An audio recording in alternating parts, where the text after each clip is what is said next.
Opa, boa, Rony. Fala, Luiz, tudo bem?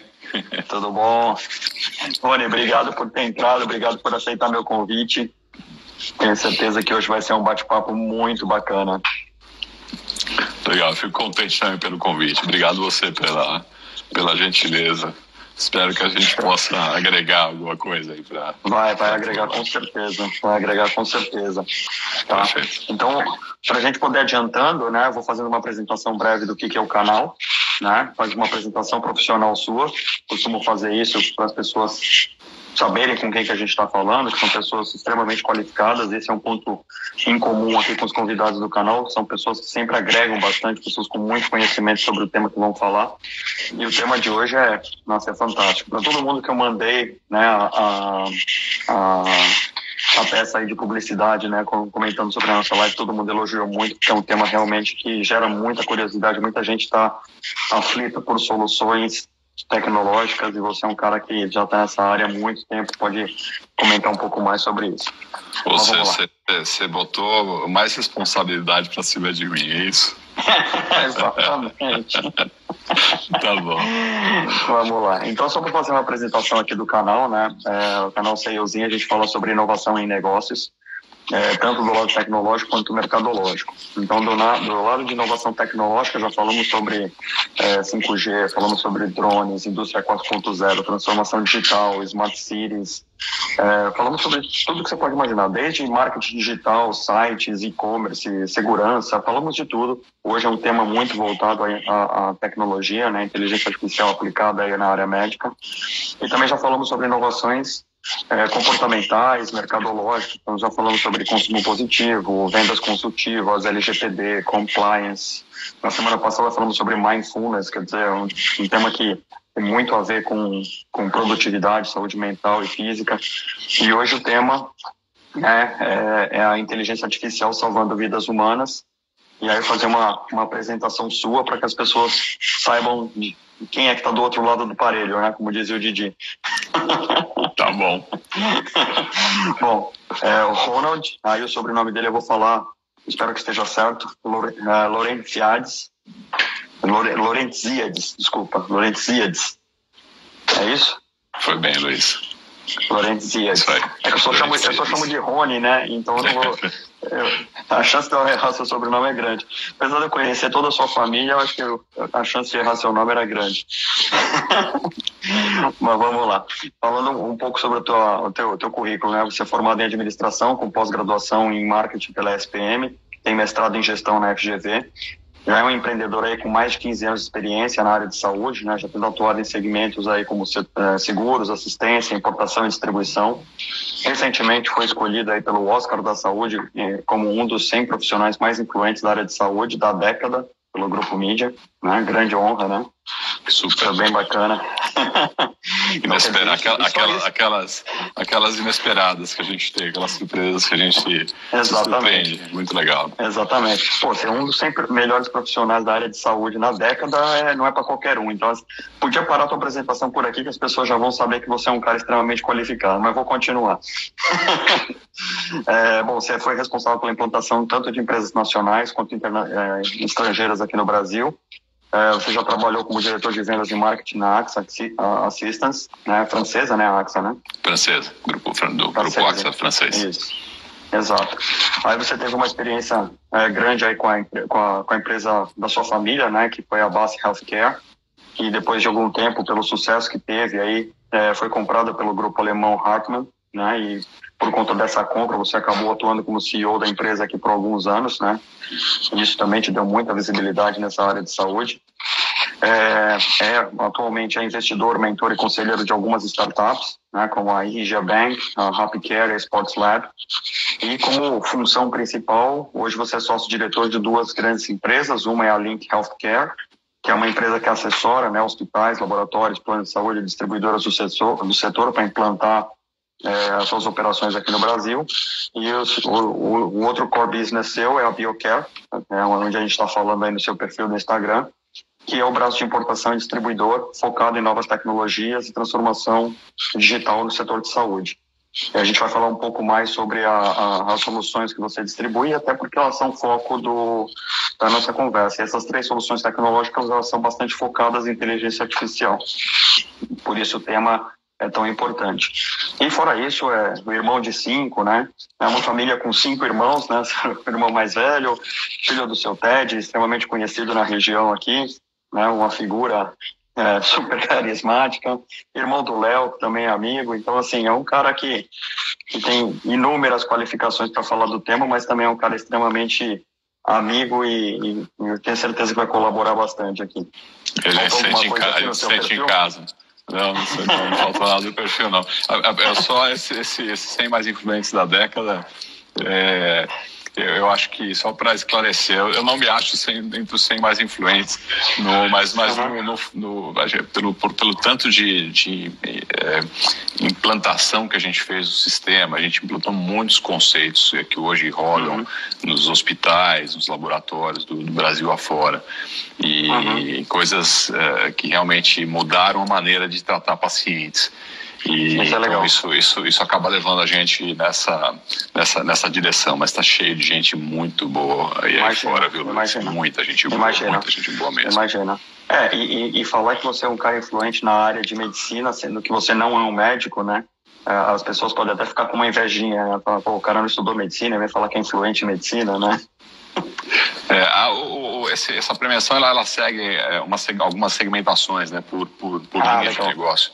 Então, a gente recebeu essa premiação 2 vezes, né, em 2014 e 2015, um como empresário do ano, outro como distribuidor do ano, e esse ano foi um compilado da década, onde se fez uma avaliação passada. Então, esses 100, de certa forma, são segmentados. Então, legal. Obviamente que tem, no segmento hospitalar, tem pessoas importantíssimas, médicos são de suma relevância, enfim, mas nessa distribuição que eles fazem fez sentido, e a gente se sente super honrado e super responsável por poder participar e agregar cada vez mais o sistema, né? Que legal. Eu queria começar, como a gente já fala muito sobre inovação em negócios, né? A gente fala também sobre empreendedorismo. E você e a sua família tem uma história de empreendedorismo muito bacana, né? Com a Bassi. E foi graças ao sucesso que a Bassi teve no Brasil, né? Que ela acabou virando um alvo para Hartmann. E a Hartmann, para quem não conhece, é uma empresa com mais de 200 anos no mercado, era um grupo alemão.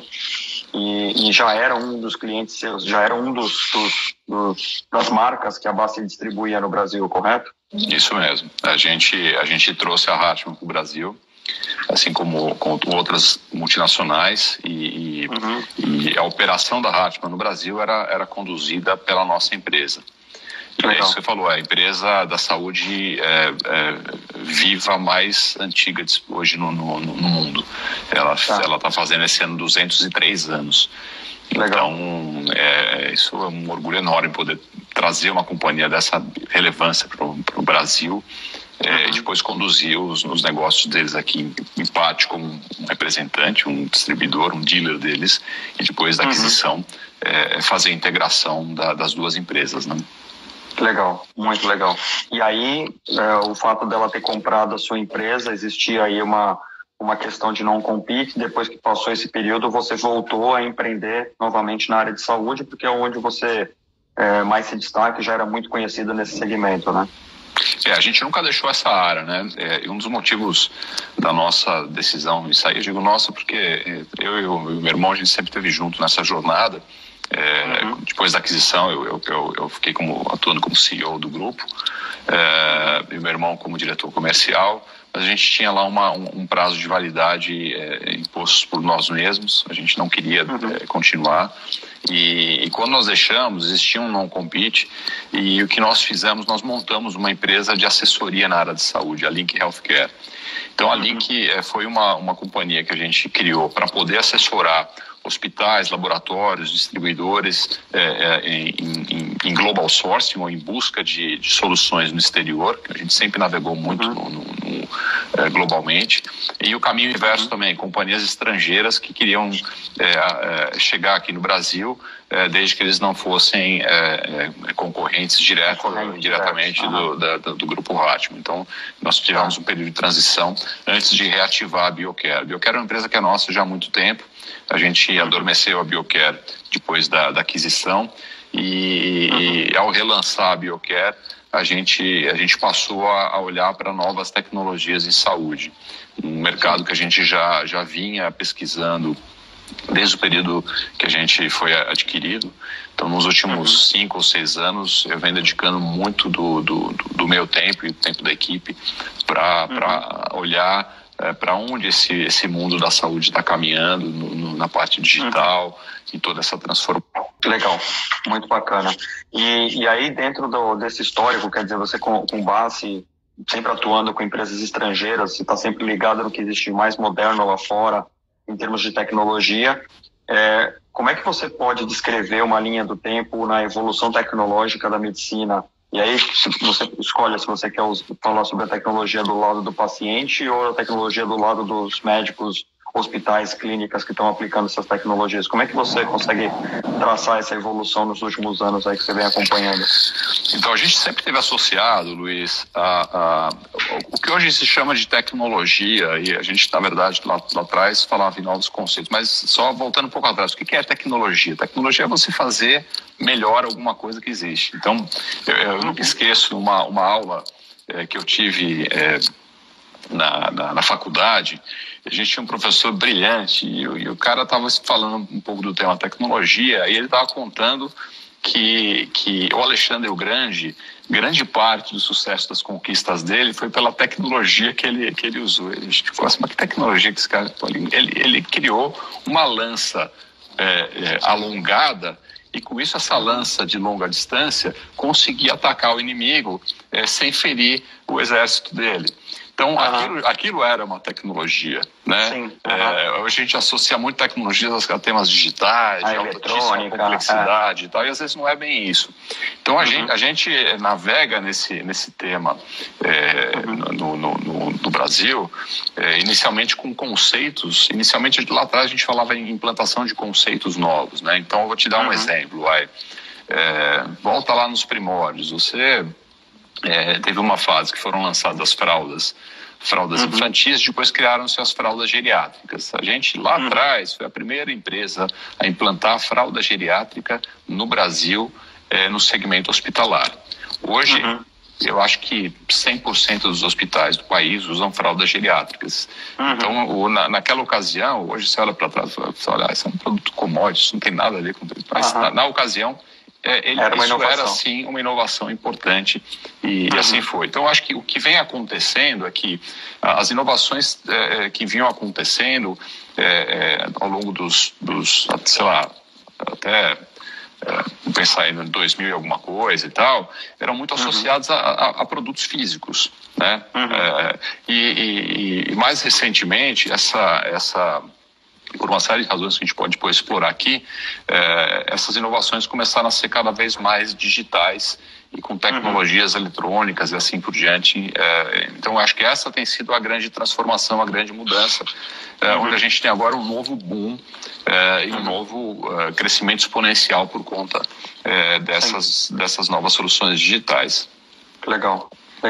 E aí, obviamente, essas tecnologias, principalmente quando você fala de implantação disso no Brasil, que é um mercado extremamente regulado, né?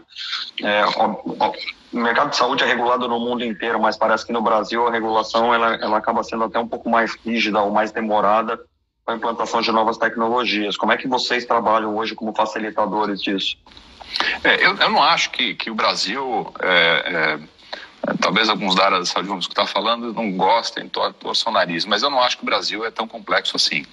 Eu acho que o Brasil segue os mesmos rituais de qualquer grande país que tem as suas grandes agências reguladoras, Europa, Estados Unidos com a FDA, e o Brasil, a Anvisa, não é tão diferente disso. E isso é muito bom, porque isso impõe regras mais exigentes, padrões de qualidade mais altos e fazem com que a barra suba em benefício da sociedade como um todo, né? O que acontece é que isso dá trabalho, né? Isso tem as suas exigências, né? Isso demanda uma série de quesitos que nem todos, talvez, no mercado estão dispostos a enfrentar. Então é mais fácil criticar o sistema do que fazer bonitinho. Jogar o jogo. Exato, mas de fato ele é complexo, assim como é em qualquer lugar. Eu acho que entrar no mercado americano, eu acho que é até mais complexo do que aqui no Brasil. Então, eu não vejo isso como uma coisa ruim. Eu acho que isso, como um tema positivo, a Anvisa ela vem avançando em muitos temas. Já foi muito mais difícil por uma série de questões. Eu não vou dizer que hoje é mais fácil, mas hoje ele é mais racional em alguns temas, né? Legal.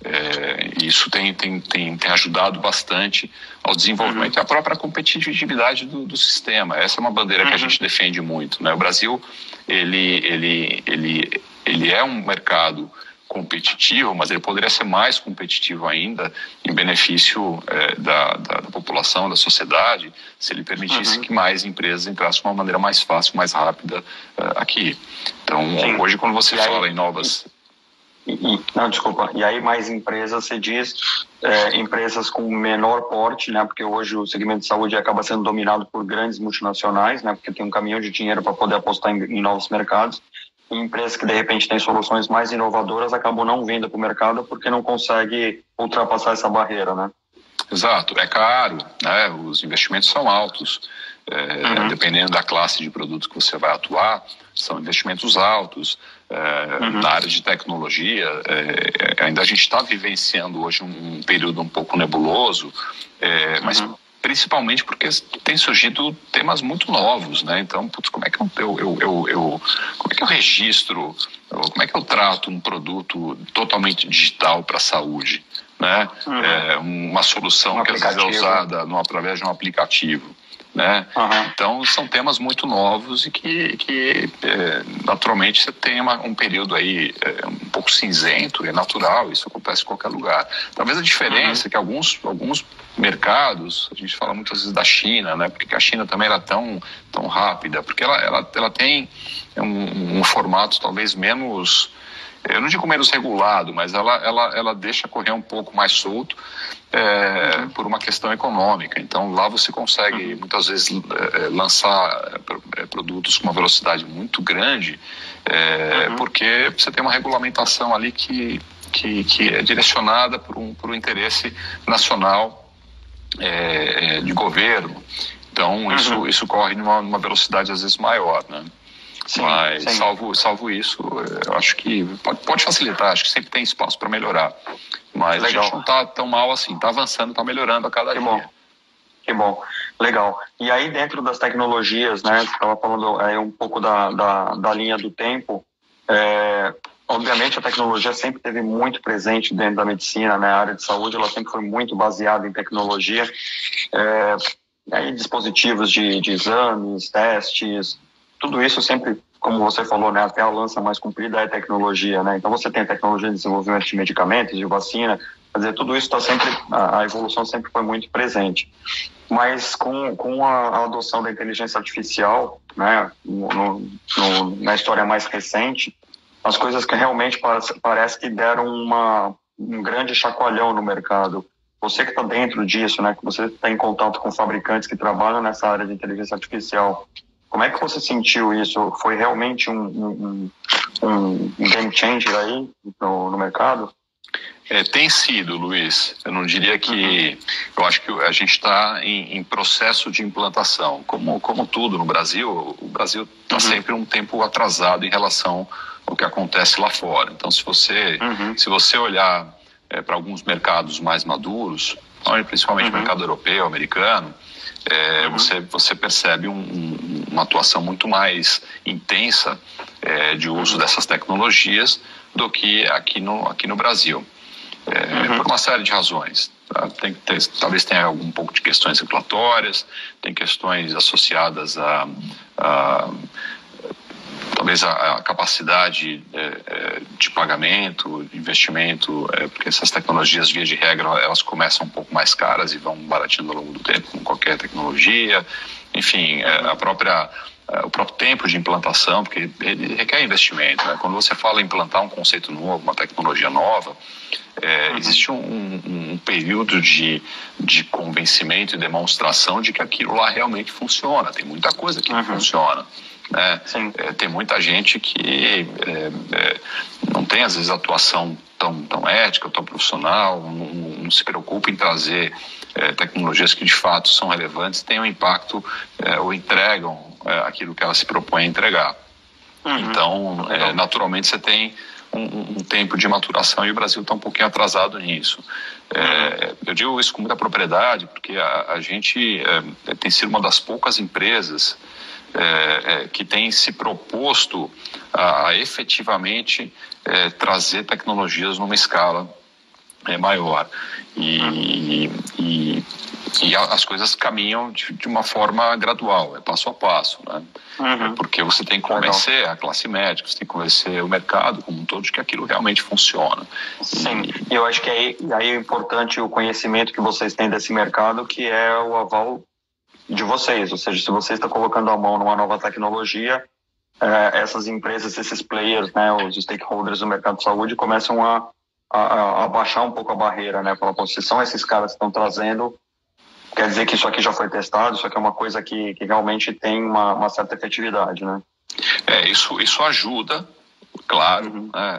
O fato da gente ter feito tanta coisa, a gente ter tanto zelo no que a gente vai trazer para cá, lógico que isso ajuda, mas isso não quer dizer que o ritual mude. Então, o processo, independente disso, ele tem que ser trabalhado, porque muitas vezes você tem tecnologias que são embasadas, a gente sempre traz produtos que lá fora tem consistência, e quando eu digo consistência, é consistência comercial e consistência prática. Produtos que já estão geralmente com uma quantidade de estudos científicos e validação científica comprovada, com publicações, assim por diante. A gente trabalha nisso. Então, trabalho danado.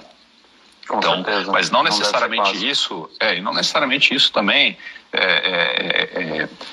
se reflete na realidade local, né? Muitas vezes tem um estudo científico feito lá fora, com uma metodologia que existe lá fora, que aqui não tem e que talvez não tenha a mesma validação, ou a classe médica não tem o mesmo reconhecimento, quer fazer uma avaliação local, com a realidade brasileira, com pacientes brasileiros e assim por diante.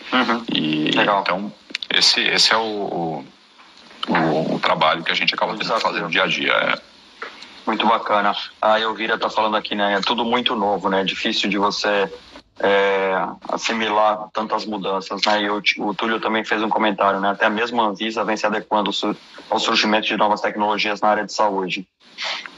É isso mesmo. Legal. Mas é apaixonante, né? Do mesmo jeito que é novo, é apaixonante, porque você percebe o quanto que a gente tem de oportunidade e o quanto que isso pode melhorar a qualidade de vida das pessoas, de pacientes, ou trabalhar preventivamente. Putz, isso é fantástico, né? Com certeza. E aí, falando sobre inteligência artificial, algumas pessoas que estão assistindo aqui não conhecem a tal da inteligência artificial. Aliás, tem algumas pessoas que até têm medo do termo inteligência artificial. Eu costumo dizer que eu tenho mais medo da burrice natural do que da inteligência artificial. mas explicando o que seria a tal da inteligência artificial, pensa que e aí traduzindo em termos bastante práticos, né? Pensa que tudo que a gente faz, desde atividades muito simples, corriqueiras, até atividades extremamente complexas, elas seguem padrões, né? Elas seguem certos padrões de execução.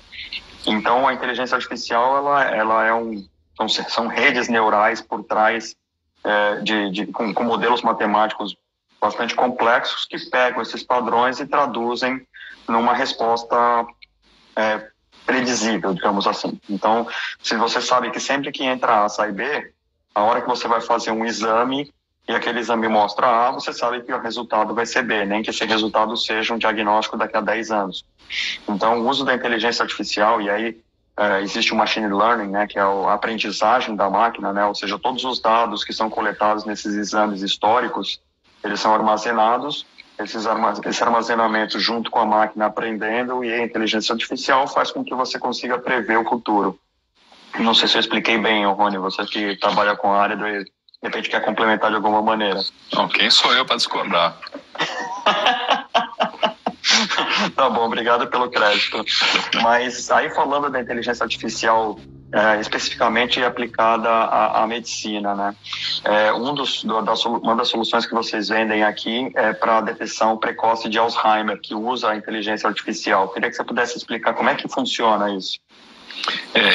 Esse é um projeto sensacional, é um projeto que nasceu há mais ou menos uns 15 anos atrás por um neurocientista que tem uma história de vida de família que sofrendo com mal de Alzheimer, e a decisão dele de estudar isso foi por conta de uma questão familiar. E o que esse neurocientista fez foi, a partir da criação, do uso, do desenvolvimento, da invenção dos tablets, ele passou a fazer uma medição de determinados comportamentos medidos pelo tablet e comparando a previsão, microerros, uma série de questões de parâmetros no uso de alguns exercícios, que depois eu posso comentar um pouquinho mais, e comparando com pessoas que desenvolviam a doença. Então, foi um projeto de pesquisa que durou cerca de 15 anos, e ele conseguiu fazer, através de um exame que roda num iPad, num tablet, ele consegue predizer como é que está a saúde do cérebro daquela pessoa. E eu não gosto muito de usar o termo de detecção precoce de Alzheimer. Primeiro, que não é um produto que ele se propõe a fazer diagnóstico. Ele é uma ferramenta que ajuda o médico a tomar uma decisão mais rápida e mais assertiva, para que ele possa conduzir esse paciente e poder fazer o rastreio do paciente. Imagina o seguinte: um exame de sangue. Você vai lá fazer o exame de sangue porque você está com suspeita do teu colesterol não está legal. Você vai fazer a primeira vez o exame, ele vai te dar um número. Esse retrato, ele por si só não quer dizer muita coisa. Né? O que importa é, a partir desse ponto, você avaliar como é que está a tua curva, se ela está melhorando, se ela está piorando, se ela está estável, se à medida que você muda a tua alimentação, teu estilo de vida, isso. Então, esse processo de avaliação, de rastreio e de criação desse gráfico é o que essa nossa ferramenta se propõe a fazer. E aí, com isso, consegue ver se o paciente ele vem sofrendo de declínio cognitivo. Geralmente são pessoas com queixas de memória, de atenção, de foco, que fazem esse exame. Ele gera um índice, e esse índice é mensurado ao longo do tempo. E aí o médico vai dizer com que frequência que ele deve fazer. Mas é um caso clássico de inteligência artificial e machine learning aplicada num produto médico. Pelo que eu estava lendo, pelo que eu estava estudando aí desse produto, são mais de 700 parâmetros que ele pega, né? São mais de 700 parâmetros, são 753 parâmetros, se não me engano, número preciso, que são avaliados ao mesmo tempo. Isso, ele é inspirado em um sistema analógico, em metodologias que já existem, já são aplicadas na saúde, por neuropsicólogos, enfim. E o que acontece é que essa aplicação hoje ela é muito limitada, são exames físicos e por desenhos e assim por diante, que depende muito da avaliação daquele neuropsicólogo, mas ele não consegue detectar, por exemplo, um desvio de atenção quando ele desvia o olho do exercício que ele está fazendo. Ele não identifica microerros. Então, o que esse sistema faz, em um exame de 12 minutos, ele identifica uma série de parâmetros. A maneira com que ele olha para a tela, a maneira que ele toca, a precisão, a velocidade, a maneira com que ele segura, tremor, a maneira que ele caminha, a forma que ele fala vai ser implantado agora a gente está para soltar uma versão onde a pessoa vai falar e aí pela voz vai se identificar também se existem parâmetros alterados, e isso tudo compõe um índice que indica como é que está a saúde do cérebro da pessoa quebrada em 11 domínios cognitivos diferentes. É sensacional. Quer dizer, isso então serve não somente para uma detecção de Alzheimer, mas como qualquer doença degenerativa do cérebro. Ele serve para, eu diria para você que potencialmente ele serve para uma série de coisas. Ele foi estudado para Alzheimer, né? E até porque Alzheimer é a demência de maior incidência mundialmente. Então, esse é um tema importante. Então, existem estudos que estão sendo feitos e logo esse próprio sistema vai poder identificar uma série de outros problemas neurológicos a partir da mesma ferramenta. Tá, quer dizer, então o uso da inteligência artificial nesse caso, e aí também usando o exemplo que eu coloquei ali anteriormente, que você coleta uma série de dados e esses dados que causam, quer dizer, entrou A, você já sabe que existe uma grande probabilidade de sair B.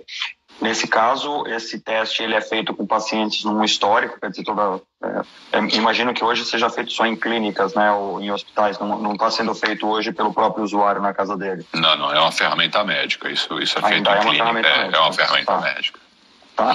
Então, quer dizer, em cada consulta o paciente pode ser testado ali, e aí isso vai gerando um registro, e aí esse registro, à medida que vão saindo os resultados, fala, existe uma probabilidade de tantos por cento de você desenvolver uma tal doença.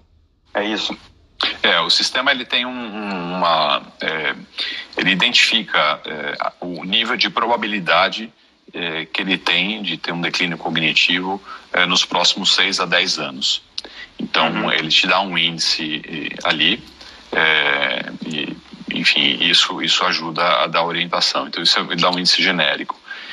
E a partir desse exame, esses 750 e tantos parâmetros, ele é quebrado em domínios cognitivos, que é onde o médico pode atuar de uma forma. Então, ele vai avaliar, por exemplo, o domínio de atenção, o domínio de memória espacial. E a partir disso, o médico pode intervir e trabalhar preventivamente para que esse paciente melhore e evite muitas vezes ter o dano cerebral. O grande problema quando você tem uma doença desse tipo é você ter o dano cerebral irreversível.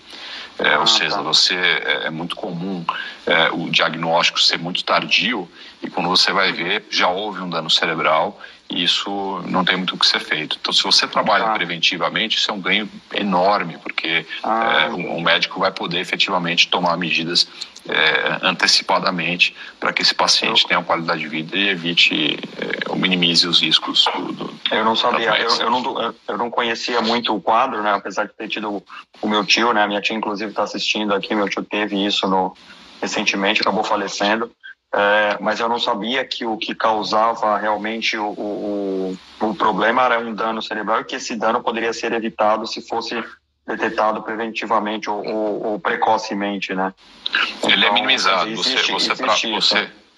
E muitas vezes o que acontece, a gente tem casos, quem se interessar pode entrar no nosso site, ali a gente tem algumas entrevistas, algumas lives com neurologistas, com médicos falando sobre isso, que muitas vezes a pessoa tem às vezes uma queixa de memória, e essa queixa de memória pode estar associada a uma série de coisas. O sistema consegue identificar um pouco onde está o problema para que o médico possa investigar mais a fundo ou fazer as recomendações.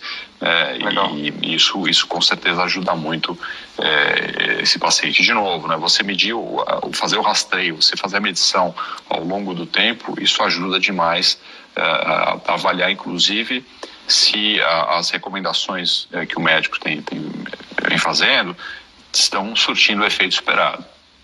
Tá, legal. A Ana Elvira tá fazendo uma pergunta. Pode ser feito com pacientes no início de um declínio cognitivo? A grande recomendação é essa.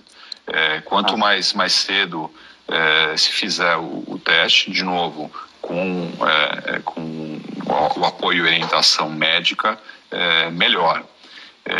Na prática, o que a gente acaba identificando e percebendo é que quando um paciente normal, eu vou dar um exemplo pessoal, eu já tive queixa de memória. E no passado, me preocupei, o que é isso? Não sei o que, você não tem muitas alternativas, hoje você tem. E às vezes essa queixa de memória é por conta de estresse, é por conta de uma série de coisas, falta de sono, assim por diante. E um sistema como esse, ele consegue medir onde é que podem estar os problemas. Então, não necessariamente ele vai servir para detectar Alzheimer, né? Não é, mas onde estão os eventuais problemas, para que o próprio médico possa fazer as recomendações e com que frequência ele vai querer fazer o acompanhamento desse paciente. Então, isso é bastante interessante. Legal. Ou seja, traduzindo também em alguns miúdos, até para que as pessoas que têm medo da inteligência artificial, quer dizer, a ferramenta ela serve como um apoio para a decisão da conduta médica, nunca vai substituir o médico na decisão. De jeito nenhum. Ela serve justamente para dar o apoio, ela não serve para substituir o que está por aí. Existem métodos importantes. Então, a avaliação neuropsicológica, ela é um método importante, é um método longo. Uma avaliação dessa dura muitas horas para ser feita, e ela tem um papel muito importante. Mas talvez nem todos os pacientes precisem fazer isso. Talvez o médico possa usar uma ferramenta como a nossa para fazer uma identificação mais rápida, tomar uma decisão mais rápida, ou até mesmo falar, olha, apesar disso, eu quero indicar uma avaliação neuropsicológica, eu quero indicar, então, quero avaliar, sei lá, pedir uma ressonância, enfim, e tocar o protocolo que ele acha mais adequado para aquele paciente. Legal. E aí, outra aplicação bastante interessante, eu estava analisando um pouco do teu portfólio e também do que existe nessa indústria, né? O uso de inteligência artificial para aumentar a curiosidade de exames de imagem. Acho que vocês até têm solução para isso, não tem? Esse é um dos ramos talvez mais evidentes que a gente vê em inteligência artificial, está cheio de coisa aparecendo por aí. Historicamente, uma avaliação de imagem teve muito associado à avaliação do radiologista, né? E as imagens muitas vezes são difíceis de identificar pontos. Então, existe uma parte do talento do radiologista e o olhar para aquelas imagens que às vezes são difíceis de enxergar. O que se tem feito agora, se tem feito comparativos a partir de exames de imagem, usando a inteligência artificial para fazer essa avaliação. E isso tem sido surpreendente, né? Já existem vários estudos, a grande maioria dos produtos que são lançados nisso, eles fazem uma comparação. Geralmente eles pegam um grupo de imagens, põem na mão de radiologistas para fazer a avaliação e medem o tempo que foi avaliado e a precisão da avaliação daquela imagem. E depois cruzam isso com a inteligência artificial para fazer o comparativo.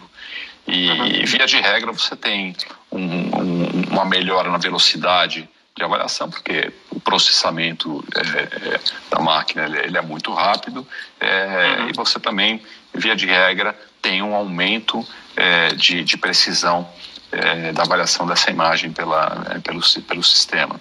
Então essa é uma das áreas que mais tem se mostrado importantes no setor e que estão crescendo bastante. É um sistema relativamente simples, né, tirando a complexidade do próprio sistema, trás, né? Mas a lógica ela é relativamente simples, né? Sim. E a gente não tem um sistema específico para isso. O que nós temos é uma solução para auxiliar a detecção precoce de câncer de mama por um sistema de... eu quero falar sobre isso. Esse é um projeto interessante de uma companhia europeia. Esse de Alzheimer e detecção de declínio cognitivo é de uma companhia suíça. E a gente tem essa versão para detecção de câncer de mama. De novo, ela não é um sistema que substitui nada. Ele aumenta, ele traz um elemento a mais para que se tenha um grau de velocidade e precisão maior de análise. Ele detecta nódulos a partir de 3 milímetros por leitura de imagem por termografia. Então, e aí é um exame indolor e é não invasivo, né? Quer dizer, você consegue...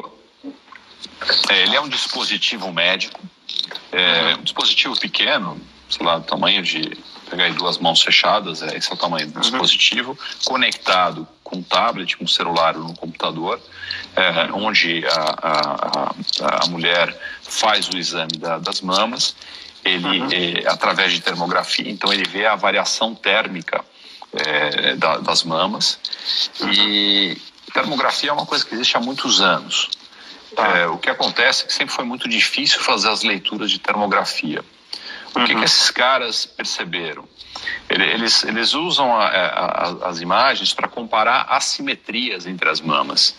Então, onde você tem assimetria de temperatura, eles avaliam mais a fundo, porque ali pode ser efetivamente um nódulo potencialmente cancerígeno. E aí isso faz com que o médico possa recomendar exames de imagem de uma forma muito mais precisa. Então, uma combinação desse nosso sistema com um sistema de ultrassonografia eleva para algo próximo de 93% o nível de precisão e detecção precoce. De novo, o diagnóstico é do médico, o diagnóstico final sempre vai passar pela mamografia ou pela punção. Mas o que ocorre é que protocolos de saúde, geralmente eles excluem mulheres mais jovens, ou eles evitam um excesso de mamografias por conta da radiação que é emitida. Sim, e nesse caso não tem radiação. Esse sistema não tem radiação. Sim, e muitas mulheres deixam de fazer o exame porque é bastante dolorido, né? Nesse caso, ele é um exame indolor, né? Também, para mulheres que têm mamas pequenas, mais densas, é extremamente desconfortável. E esse sistema auxilia a fazer de novo o rastreio e análise precoce. Legal. Então uma pergunta aqui, eu não sei se é do Sérgio ou da Edna, porque o perfil é conjunto, é Sérgio Edna Varanda. A inteligência artificial no conceito ampliado geral pode ser considerado um bem-bem ou é possível um misto de bem e mal? Eu acho que qualquer coisa pode ser sempre um bem-bem ou um bem-mal. Depende da intenção e depende da seriedade de quem está aplicando. Então, você, como em tudo que você tem na vida, uma faca serve para passar manteiga no pão, serve para matar alguém. Então, é muito da aplicação que se dá e daquilo que se pretende fazer. Eu diria para você que se você conduzir o uso desse tipo de ferramenta por o bem de uma forma ética, é só bem. Eu não vejo bem mal nisso daqui. Existem muitas preocupações, né, quando se fala de implantação de tecnologias, isso vai substituir o homem, vai acabar com empregos e tudo mais. Cara, a vida inteira a gente passou por isso, né, desde lá de trás. Você vai andar pela Europa, aqueles castelos enormes, então grande parte dos castelos, o que era aquele espaço enorme de castelo? Para guardar as carruagens, que eram os carros da época. Você precisava, a partir do momento que se inventou o carro movido a combustão, você teve o cocheiro, você teve uma leva de profissionais que foram substituídos, mas você mudou, aumentou a barra, você elevou o padrão de qualidade da sociedade como todo. Isso gerou outros empregos, assim por diante. Aqui é a mesma coisa. Muitos se preocupam, a inteligência artificial vai substituir de jeito nenhum. Ele vai melhorar a qualidade do trabalho do médico. Agora, como em qualquer profissão, você precisa se atualizar, qualquer que seja ela. Exato. É disso que a gente está falando no final das contas, né? Exato. E aí trazendo, até voltando um pouco no caso que a gente estava falando de imagem, né, do radiologista, acaba sendo a habilidade do radiologista que acaba determinando se aquele exame vai mostrar ou não um resultado. Quando a gente fala em inteligência artificial, e aí voltando ao conceito que eu expliquei agora há pouco, a inteligência artificial ela roda em cima de uma base de dados com informações que vêm do mundo todo. Então, quando você tem uma base de dados, e aí entra a questão de confidencialidade, segredo médico, um monte de coisa, nesse caso a gente não está entrando nesse mérito. Mas quando você tem uma base de dados, vamos supor um raio-x de joelho, né? Um especialista em joelho, um cara que só tira radiografia de joelho o dia inteiro durante 20 anos, o cara tem um olho clínico para que ele bate o olho, ele já sai com o laudo ali, né? Muito bom. Agora, quando você fala de inteligência artificial, onde você tem uma base de dados de hospitais do mundo inteiro, com todos os tipos de lesões, e a inteligência artificial rodando em cima disso, você sobe uma imagem que você acabou de tirar a radiografia, ele compara com uma base com milhões, a precisão desse resultado, com certeza, vai ser muito maior do que daquele radiologista que só vê isso há 20 anos. Correto ou não? É isso aí. E de novo, você não vai substituir, nesse exemplo, o médico. Você vai dar elementos para que mais médicos possam fazer análise dessas imagens e serem mais assertivos. Né? Por que só o médico aquele especialista, por que só as pessoas que acessam têm condição de acessar aquele médico especialista em joelho, etc., que vão poder chegar num diagnóstico mais preciso? Se você pensar, isso nem é tão justo assim. E com ferramentas desse tipo, você começa a democratizar mais os próprios diagnósticos. De novo, o diagnóstico sempre vai ser do médico. A ferramenta, ela serve como apoio para melhorar a qualidade e a velocidade de atendimento. Então, com isso, você consegue ganhar muita velocidade, muito mais precisão para que aquele médico... escala. No final, o médico vai identificar. Um sistema como esse que a gente está falando de câncer de mama, ele vai trazer elementos para o médico enxergar e ele tomar a decisão do que tem que ser feito e fazer uma avaliação mais precisa. É disso que a gente está falando. Legal. E aí, já entrando nesse tema do médico, né, a gente vê o uso da tecnologia sempre do viés das duas pontas, né? Uma é o viés do médico, né, do profissional de saúde, e a outra do paciente. O paciente, eu acho que é o que menos interfere, o influenciador do paciente é que é o mais difícil, né? O paciente, ele quer se ver livre daquilo, então qualquer coisa que você pode oferecer para melhorar a qualidade de vida dele, ele vai agradecer, mas quem está influenciando nas decisões dele, normalmente é o cara que mais bota entraves. Mas na área médica, como é que médicos, profissionais de saúde têm visto essas soluções baseadas em inteligência artificial? Porque vocês hoje já trabalham com grandes hospitais, né? Vocês têm clientes aí, os maiores hospitais do Brasil, clínicas médicas, são clientes de vocês. Como é que esses caras têm se comportado em relação a isso? Tudo que é novo na saúde, e isso é bom, é visto sempre com uma certa desconfiança no começo.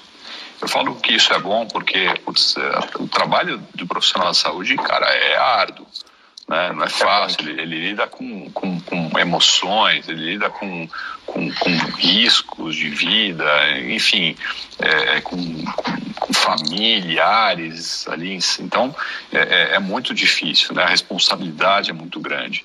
Então, é natural que um método, uma solução que já é existente, que já está validada, que já está na zona de conforto no bom sentido, né, por já estar validado, quando você traz alguma coisa nova que vai substituir ou aprimorar aquilo, a primeira reação que a gente vivencia geralmente é de um entusiasmo grande, porque as soluções que a gente traz são de alto impacto. A gente tem um propósito de atuação de implantar soluções de alta acessibilidade. E a gente toma muito cuidado com o que a gente se propõe a trazer para o mercado. Para chegar alguma coisa aqui, a gente geralmente estuda por um prazo muito longo as companhias lá fora antes de se atrever a propor algo para o mercado, pela responsabilidade que a gente tem com o mercado. Mas quando você leva isso para a comunidade da saúde, existe sempre, às vezes, uma dose de entusiasmo, mas também uma dose de ceticismo. Será que isso aqui realmente funciona? Entrega aquilo que diz que entrega? E esse é o trabalho, eu não digo de convencimento, mas de demonstração de que aquilo efetivamente funciona. E esse questionamento, essa dúvida que muitas vezes existe, ela é muito sadia, porque ela efetivamente faz parte do questionamento de quem é o profissional da saúde que está lá justamente para decidir o que é o melhor para o paciente dele, para o hospital dele. Então, é um processo que, de novo, eu acho que é muito natural e ele é muito saudável. Lógico que a gente, na ponta de quem aí comercializa isso, a gente quer pôr isso na maior velocidade possível. A gente já avaliou isso durante muito tempo antes de trazer para o mercado, então a gente sabe o quanto que isso é bom. Mas basta a gente saber, a gente tem que mostrar para o mercado. E eu imagino que, como em todo mercado, tem os early adopters, né? Tem aqueles médicos que são mais tecnológicos, aquele cara que vai pegar primeiro, vai testar e esse cara vai servir de referência, quer dizer, vocês devem trabalhar muito forte nesse tipo de convencimento, né? Claro.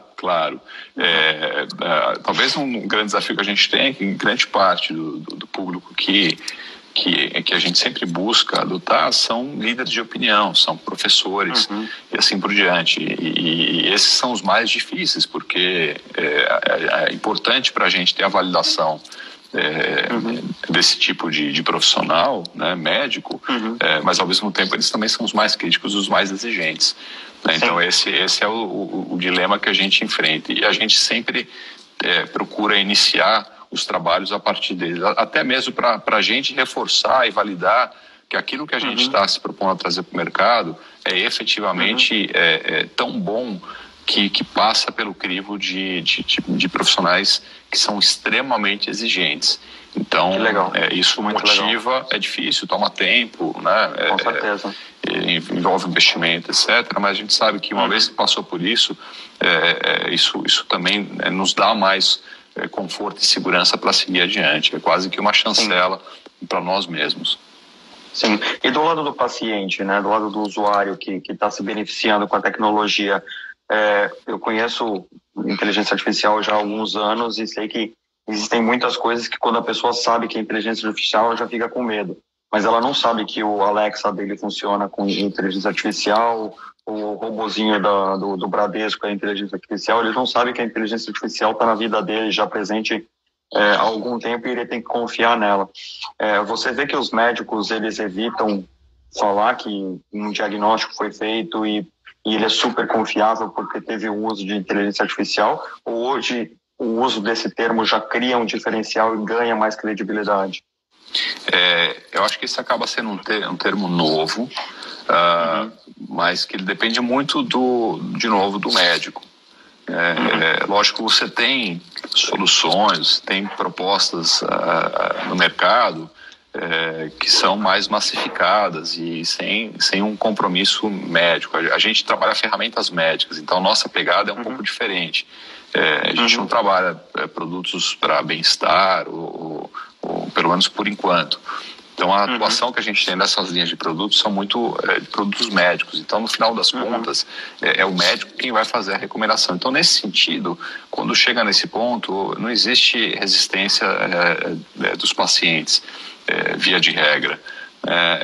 De novo, é um processo de demonstração para a comunidade médica e científica de que aquilo lá efetivamente funciona, e para que ele também se sinta confortável de oferecer para o seu paciente. Então, a gente não vê esse tipo de resistência. Pelo contrário, é muito comum, dependendo do nível, principalmente nível social que você atua. Se você, lógico, o Brasil é uma loucura, né? Existe um abismo enorme, né? De padrões de estratificação sociais, de qualidade de atendimento à saúde, assim por diante. Mas é natural que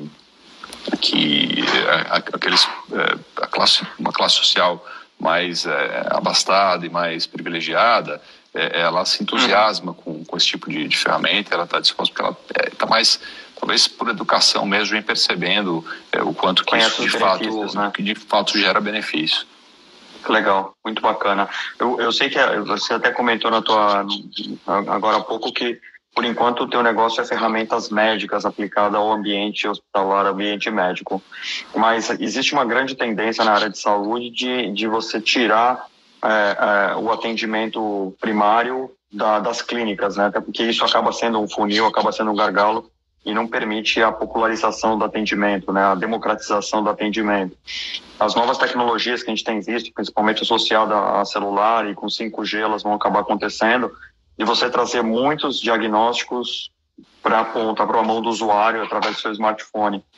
Você tem visto isso como uma tendência, inclusive, do teu negócio? Existem soluções que se propõem a isso. Eu olho isso com muita cautela. Eu acho que a avaliação de uma questão de saúde tem que ser feita sempre por um profissional da saúde. Eu acho que é uma ilusão você ir para o Dr. Google ali e googar e fazer um autodiagnóstico. Isso é muito perigoso.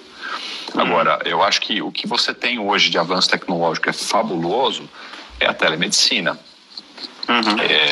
Essa é uma ferramenta que Putz, Luiz, já existe há muito tempo. Eu na AXA, quando eu trabalhava na AXA, a gente já fazia telemedicina, isso há mais de 20 anos atrás. Só que era uma telemedicina sem a tecnologia que tem hoje, era por telefone. A gente tinha na companhia projetos no mundo inteiro que fazia deshospitalização, a gente implantava salas médicas dentro da casa dos pacientes, fazia acompanhamento dos pacientes por telefone. Por telemarketing, praticamente. Né? Então, isso é uma coisa que já existe. Existe uma resistência muito grande no Brasil em implantar a telemedicina. Acho que os motivos disso não cabem aqui, que foram, na verdade, desatados com a pandemia. E isso abriu um mar de possibilidades de acessibilidade à saúde. Isso é uma coisa sensacional. Você começar a ter atendimento de qualidade à distância. Lógico que ele não serve para tudo, né? Existem ferramentas que estão chegando no mercado com o propósito de auxiliar o médico que está fazendo atendimento à distância. A gente mesmo, nesse sistema para detecção de declínio cognitivo, foi desenvolvida uma versão domiciliar para avaliar. No final das contas, achou-se que não fazia muito sentido, mas você tem hoje ferramentas, dispositivos que o paciente faz um autoexame, com o apoio de inteligência artificial conectado a esses dispositivos. Então são produtos que você vai plugar no seu celular e você vai fazer um exame de coração, de pressão, uma análise ocular, enfim, respiratório, com o apoio de um médico do outro lado, né, para acompanhar e aí poder avançar em diagnóstico. Mas só o fato de você poder passar a fazer teleconsultas já é um benefício enorme para pessoas que às vezes não tinham acesso, gente que mora em lugares mais distantes dos grandes centros, que não tem acesso aos melhores centros, passam a poder ter agora atendimentos de mais qualidade. E isso não tira emprego de médico, né? Isso, na verdade, aumenta as possibilidades o acesso da população. Agora, cabe de novo... É aquela questão mercadológica. Você não acaba com o emprego do médico, você aumenta o mercado que esse cara vai atuar, né? Exatamente. Um médico atendia 1.000 pessoas e agora, com acesso à tecnologia, você vai precisar de 1.000 médicos, porque você não vai mais ter mais 1.000 pessoas, você vai ter 1 milhão de pessoas para serem atendidas, né? É isso aí. E se ganha eficiência. Exato. E aí, então, você começa a trazer para a mão do consumidor, né, a mão do usuário, alguns testes que vão calibrar, ou seja, com o uso de inteligência artificial, ele já vai saber mais ou menos o diagnóstico dele, e isso, por telemedicina, ele já vai ser direcionado para o profissional mais adequado. Em vez do cara ficar lá googando e ficar dando chute, fazendo automedicação, você começa a direcionar melhor os casos para cada uma das suas especialidades. Isso começa a desafogar filas, você ter menos necessidade de investimentos em infraestrutura, em alguns locais de atendimento, enfim, você tem uma série de outros benefícios disso. Você passa a trazer os pacientes de uma forma mais controlada. A gente tinha nós na AXA, a gente cuidava do sistema de triagem do sistema de saúde inglês, o NHS, que é um dos maiores do mundo. Sim, é o SUS de lá. É o SUS de lá. E a gente, na ocasião, o que a gente fazia era muitas vezes regular o próprio sistema a partir disso. Então, uma pessoa, antes de ser direcionada a um hospital, ele ligava, falava quais eram os problemas. Existia na época já um software que ajudava a fazer a pré-avaliação daquele paciente, o risco que o paciente tinha, etc. E aí, esse paciente era direcionado para esse ou aquele endereço ou centro que estava mais ocioso para você evitar filas. E aí o sistema fica muito mais eficiente, muito mais fluido, né? Que show. Show de bola, cara, show de bola. Nosso tempo passou, cara, voando. Ficamos 1 hora aqui já. Quando o papo é bom, passa rápido. Boa. Cara, eu adorei o papo, muita coisa bacana. Eu adorei saber das novidades tecnológicas e também como é que eles estão se comportando nas implementações em hospitais, em clínicas, como é que a comunidade médica está fazendo essa aceitação. Eu achei Fantástico, cara. Muito obrigado por compartilhar teu conhecimento aí. Obrigado pelo convite, fico à disposição. Sempre que você precisar, eu adoro falar disso, adoro saúde, adoro o tema. Eu adoro tecnologia, então fechou. Então, para mim, é diversão aqui. Legal. Rony, cara, muito obrigado pela presença. Agradeço todo mundo que entrou, o pessoal que participou, que tirou dúvidas aqui. Quem tiver outras dúvidas, quiser falar com o Rony, eu vou passar o contato dele também para vocês. Obrigado, Luiz. Obrigado a quem teve paciência de me escutar até aqui. Um abraço. Um abraço, cara. Tchau, tchau. Tchau. Tô de volta.